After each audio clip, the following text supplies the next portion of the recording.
आज railway Ajmer zonal की सांसद की मीटिंग थी। लगभग 13-14 सांसद थे, जीएम थे, यहाँ के डीआरएम थे, सारे अधिकारी थे। और सांसद के सामने रेलवे की प्रॉब्लम को लेके, डेवलपमेंट को लेके और जिस प्रकार से पिछले 8 वर्षों में रेलवे विभाग के कामों ने गति पकड़ी है। महाप्रबंधक रेलवे व सांसदों की बैठक में भाग लेने पहुंचे राज्यसभा सांसद ओम प्रकाश माथुर का स्वागत जिला एवं सत्र न्यायालय तिराहे पर भारतीय जनता पार्टी शहर जिला के पदाधिकारी और कार्यकर्ताओं ने किया भव्य स्वागत अभिनंदन। राज्यसभा सांसद व पूर्व राष्ट्रीय उपाध्यक्ष, पूर्व प्रदेश अध्यक्ष, वरिष्ठ भाजपा नेता ओम प्रकाश माथुर बुधवार को मंडल रेल प्रबंधक कार्यालय में महाप्रबंधक उत्तर पश्चिम रेलवे के साथ सांसदों की बैठक में भाग लेने के लिए अजमेर पहुंचे। जयपुर रोड पर जिला एवं सत्र न्यायालय तिराहे पर भारतीय जनता पार्टी शहर जिला के पदाधिकारी और कार्यकर्ताओं ने राज्यसभा सांसद ओम प्रकाश माथुर का फूल माला पहनाकर भव्य स्वागत व अभिनंदन किया। इस मौके पर नगर परिषद के पूर्व सभापति सुरेंद्र सिंह शेखावत, भारतीय जनता पार्टी शहर जिला अध्यक्ष डॉक्टर प्रियशील हाड़ा सहित बड़ी संख्या में भाजपा पदाधिकारी व कार्यकर्ता मौजूद रहे। पूर्व अध्यक्ष और पूर्व महामंत्री, राष्ट्रीय महामंत्री, पूर्व राष्ट्रीय उपाध्यक्ष आदरणीय ओम जी माथुर आज अजमेर की इस धरा पर पधारे हैं। उनका हार्दिक अभिनंदन है। आज किसी बोर्ड की रेलवे की बैठक है, उस बैठक में वो पधारे हैं। उस बैठक के बाद, बैठक समापन के बाद श्री किशन जी सोनगरा साहब के वहाँ वो घर पे जाएंगे बैठने के लिए। उसके पश्चात उनकी प्रेस कॉन्फ्रेंस होटल दाता इन में है। प्रेस कॉन्फ्रेंस के साथ के बाद भोजन का कार्यक्रम है। उसके बाद सीधे हुए वापस जयपुर के लिए प्रस्थान कर जाएंगे। बहुत सालों के बाद, बहुत समय के बाद उनका अजमेर शहर में आगमन हुआ है। उसलिए हम सभी कार्यकर्ता उनका हार्दिक अभिनंदन करते हैं, आभार करते हैं कि वो अजमेर की धरा पर पधारे। धन्यवाद। आज हमारे भारतीय जनता पार्टी के राज्यसभा सांसद माननीय ओम जी माथुर साहब का अजमेर में प्रवास है। आपका रेलवे के कोई बोर्ड की बैठक लेना है और रेलवे स्टेशन का दौरा करने का कार्यक्रम है। हमें जानकारी मिली थी तो भारतीय जनता पार्टी के नाते हम सभी भारतीय जनता पार्टी के पदाधिकारियों ने यहाँ उनका स्वागत किया है। आगे उनके 2 कार्यक्रम और रहेंगे। हमारे माननीय सोनगा जी के यहाँ जाएंगे, उसके बाद पुखराज जी के भी संभवतः जाएंगे। उसके बाद होटल दाता इन में उनका लंच का प्रोग्राम रहेगा। ये आज का कार्यक्रम उनका है। भारतीय जनता पार्टी के राज्यसभा सांसद माननीय ओम प्रकाश जी माथुर साहब आज राजकीय कार्य से रेलवे बोर्ड की एक बैठक थी जिसके लिए डीआरएम ऑफिस में पधारे थे। उनके कार्यक्रम को एक बीच के अंदर भारतीय जनता पार्टी के जिलाध्यक्ष माननीय डॉक्टर हाड़ा साहब ने एक सूक्ष्म सा एक स्वागत करने का कार्यक्रम अचानक से बनाया और एक बहुत छोटी सी सूचना पर इतने बड़ी मात्रा में कार्यकर्ता उपस्थित हुए। और इसके बाद ओम जी माथुर साहब डीआरएम ऑफिस में बैठक लेने गए हैं। उसके बाद वो श्री किशन जी सोनगरा साहब के जाएंगे और उसके बाद होटल दाता इनके अंदर उनकी प्रेस कॉन्फ्रेंस वगैरह होगी।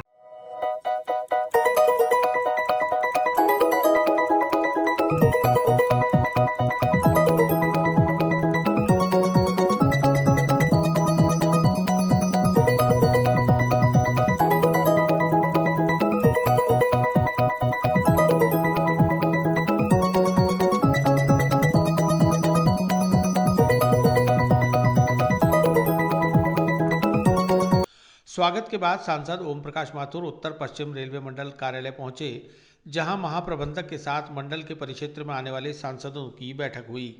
बैठक में महाप्रबंधक और लोकसभा व राज्यसभा के सांसदों के बीच रेल उपभोक्ताओं को उच्च स्तरीय सेवाएं और सुविधाएं प्रदान करने के साथ ही रेलवे के विकास संबंधी विषयों पर विस्तार से चर्चा हुई।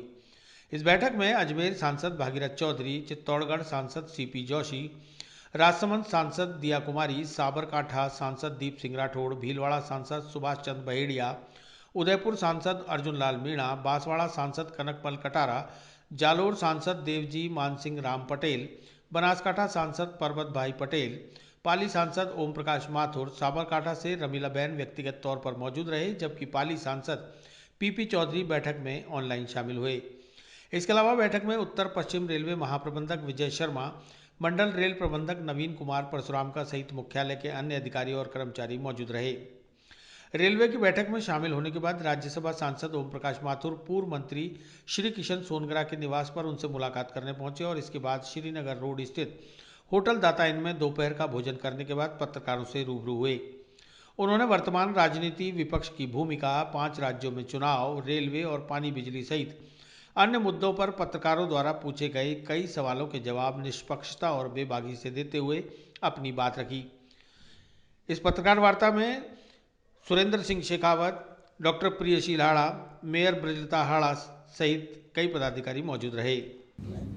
मित्रों, आज रेलवे अजमेर जोनल की सांसद की मीटिंग थी। लगभग 13-14 सांसद थे, जीएम थे, यहाँ के डीआरएम थे, सारे अधिकारी थे।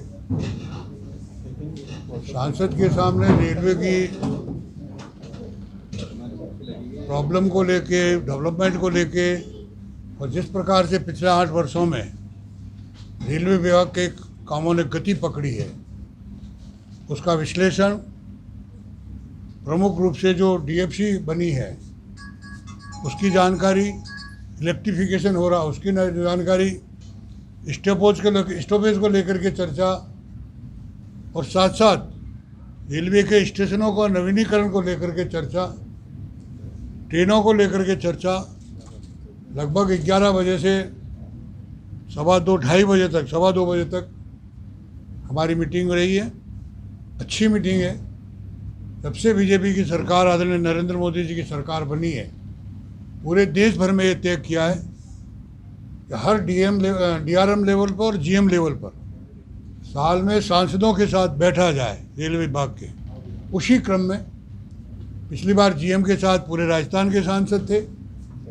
इस बार हमने थोड़ा उसको छोटा करके, ताकि हर एक सांसद अपनी डिटेल चर्चा कर सके, इसलिए डीआरएम लेवल पे हमने ये मीटिंग रखी है। कुछ दिनों पहले वो मीटिंग जयपुर में थी, आज अजमेर में है, इसी तरह जोधपुर भी होगी। इस मीटिंग के क्रम में मुझे आज अजमेर आना था। आप लोग वहाँ मिले थे चौराहे पे, मैंने कहा वहीं मिलूँगा। मैं लेट हुआ, लेकिन क्या है कि हर एक सांसद की समस्या होती है और सीनियरिटी के लाके सबको रोकना सुनना ज़रूरी होता है, तो देरी हुई, इसके लिए सॉरी। आपको बैठना। व्यक्ति अगर राजनीति में काम करेगा तो हर एक की महत्वाकांक्षा होगी, और ये मैं व्यक्ति नहीं, कोई व्यापार भी करे, जैसे लाला वाला एक होटल में बैठे, मान लो सुरेंद्र सिंह शेखावत, ये क्यों नहीं चाहेंगे होटल में 50 कमरे और बने या एक जगह 2 कमरे और बने। तो राजनीति में भी कोई भी अपना डेवलपमेंट चाहेगा या अपना एम्बिशियस रखेगा तो क्या बुरा है।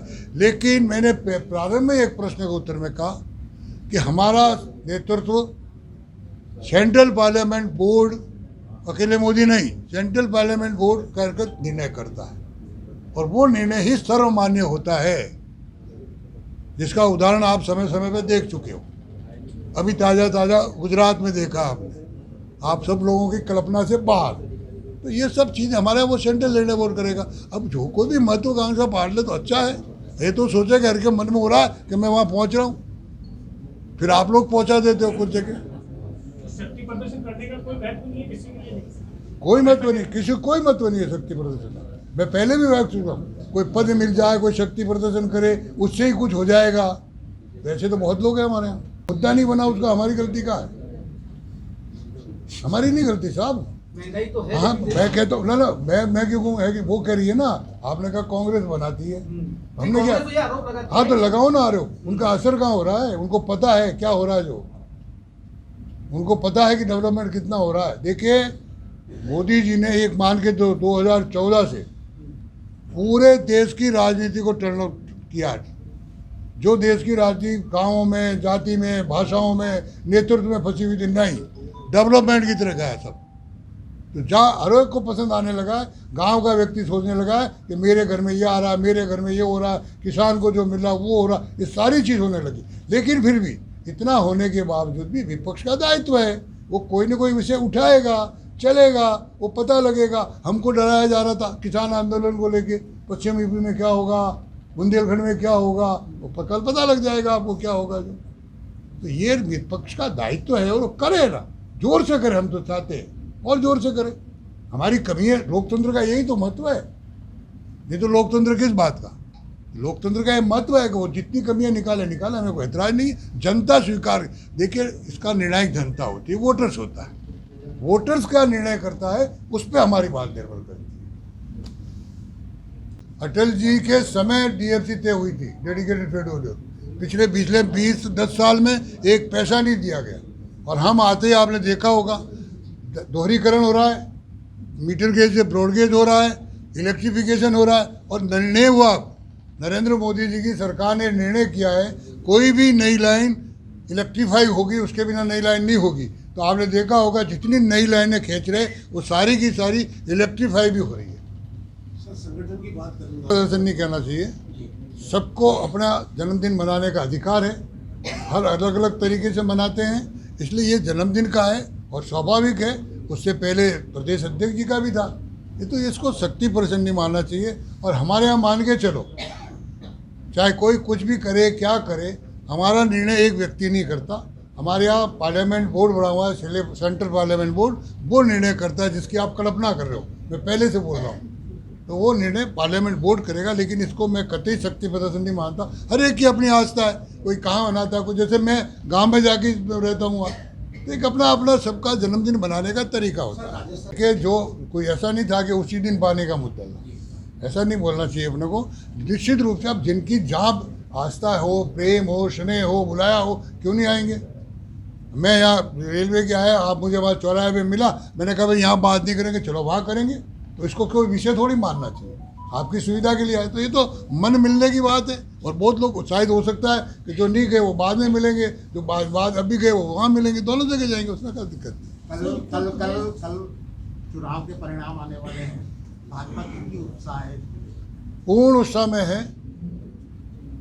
मणिपुर, उत्तराखंड, उत्तर प्रदेश, गोवा कंफर्म भारी बहुमत से सरकार बना रहे। हाँ, पंजाब में हम पहले से अपनी स्थिति अच्छी करेंगे। सर, यूपी में चुनाव हो चुके हैं, अब राजस्थान के अंदर चुनाव की बारी है, क्या कुछ खास मुद्दे इस बार पार्टी के रहने वाले हैं? सारे मुद्दे हैं। राजस्थान के पिछले 3-3.5 वर्ष जो बीते हैं वो जनता ही मुद्दे पैदा कर रही है, पार्टी भी मुद्दा कर रही है, बहुत मुद्दे हैं, लोग मानने लग गए। कोई ऐसा सामाजिक जीवन जनजीवन नहीं है जो वर्तमान सरकार से संतुष्ट है, क्योंकि पहले दिन से सरकार की नींव पड़ी, उसी दिन से इनके टुकड़े होने शुरू हुए, और इसलिए इनको एक रूलिंग पार्टी कैंप लगावे अलग अलग गुट में, ये दुर्भाग्य है। लेकिन जैसा है वो दुनिया देख रही है। और आज भारतीय जनता पार्टी पूरी तैयारी में है 2023 के चुनाव को पेश करने के लिए। देखिए विपक्ष के पास कोई विषय नहीं रहा। पूरा आप देखिए, पश्चिम से शुरू हुआ है, बहन जी जगह जगह जा रही है, और उससे पहले भी हुआ है।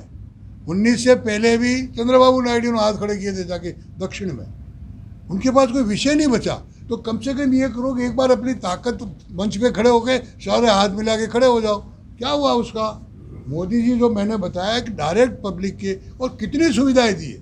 किसी ने सोचा जब 2000 रुपये तय किए, जीरो धन में बैलेंस बैंक खोलने के खाता के जीरो धन में बैलेंस वाला, कोई कल्पना कर सकता है? आज डायरेक्ट पैसा माता के घर में जा रहा है, बहन घर, मकान जितने बन रहे महिलाओं के नाम से मकान अलॉट हो रहे। तो जो चीज़ है सीधी 80 करोड़ लोगों को सीधा राशन पहुंच रहा है, ये जो सारी 80 करोड़ परिवारों को, तो ये जो व्यवस्था की है, ये व्यवस्था कम थोड़ी है।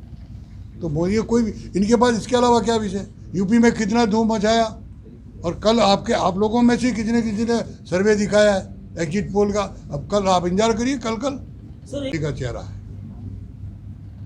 कुछ दिन भले आप और चेहरे दिखा दो, अंतोगत्वा मोदी जी, क्योंकि मोदी जी ने जो पब्लिक से टच किया डायरेक्ट, कोई कल्पना कर सकता है क्या कि प्रधानमंत्री हर 15 दिन में सामाजिक जीवन के किसी न किसी वर्ग से बात करेंगे? आज तक 70 साल के बाद कोई प्रधानमंत्री ने सोचा हो कि हर जगह कुछ न कुछ पहुंचना चाहिए? तो कोई हिंदुस्तान का परिवार ऐसा नहीं है जहां मोदी जी का लाइव टच नहीं है। इसलिए चेहरा मोदी जी ही रहेंगे। अब बाकी क्या होगा वो इंतजार करो। तो बताओ माधव साहब, रेलवे से संबंधित सवाल ही पुष्कर मेड़ता लाइन को लेकर और अजमेर उसकी भी चर्चा हुई है। और ये पुष्कर मेड़ता भी, अजमेर कोटा की भी चर्चा हुई है, और काफ़ी नए बन रहे हैं राजस्थान में। डिटेल सारी आपको समय पे मिल जाएगी। अजमेर की काफ़ी पुरानी मांग, हाँ है बिल्कुल, और वो है, अभी भी है। चर्चा में क्या रहा, जनता को क्या बताएंगे आपकी भाई इस तरह की चर्चा हो रही है और आगे आने ऐसे मैंने आरंभ में छोटे में सबसे बड़ा तो हमको ये फ़ायदा जो DFC बनी है, डेडिकेटेड फ्रेट कॉरिडोर, उसकी वजह से हमारा पूरा मैक्सिमम वो डेडिकेटेड फ्रेट कॉरिडोर राजस्थान में से गुजर रहा है, और वो पश्चिमी राजस्थान से।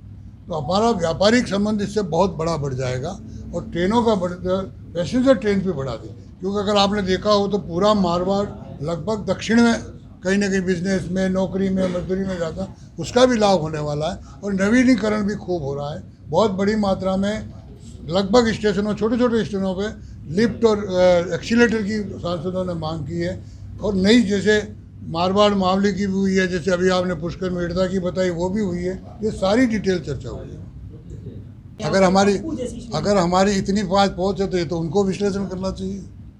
कल तो कुछ और करेंगे, पता नहीं क्या क्या कर ले, इसमें मैं आगे नहीं बोलूँगा। तो ये हमारा विषय नहीं है। अब घर की कोई चीज़ है और वो हमारे पे लगा हुए है, तो हमने तो कभी कहा नहीं कि हम तो नहीं कहते भाई कि ये हो रहा। हम तो हमारे काम पर, हमारे विकास पर, हमारे नेतृत्व पर, हमारे ऑर्गेनाइजेशन पर, हमारी व्यू रचना पर कोई कल्पना कर सकता है क्या कि 2 साल पहले ही बूथ तक जाना शुरू करे? तो इसलिए ये चीज़ें तो देखिए, जिसका कहीं बस नहीं चले तो उल्टी सीधी बातें करते रहो और खूब हाथ मिलाओ। हम तो चाहते हैं कि, मैं तो खुद कहता हूँ कि विपक्ष सारा एक होकर के खड़ा तो रहे, कौन मना कर रहा है? इसलिए हमें कोई चिंता नहीं उसकी।